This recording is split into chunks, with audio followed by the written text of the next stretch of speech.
انا للہ و انا الیہ راجعون۔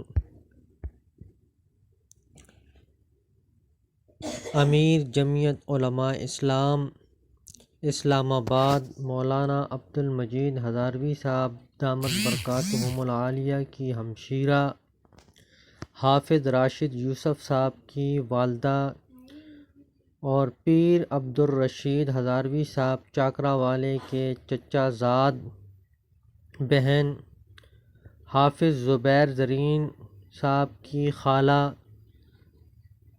رضائی الہی سے انتقال فرما گئی ہیں۔ مرحومہ کی نماز جنازہ کل 19 دسمبر بروز پیر صبح 11 بجے بمقام مسلم پارک خیابان سر سید سیکٹر نمبر 3 محمدی چوک راولپنڈی میں ادا کیا جائے گا۔ تمام حضرات سے گزارش کی جاتی ہے کہ جنازے میں شرکت فرما کر ثواب دارین حاصل کریں اور مرحومہ کو اللہ رب العزت آنے والی منازل ان کے لیے آسان فرمائے۔ آمین آمین ثم آمین ثم آمین۔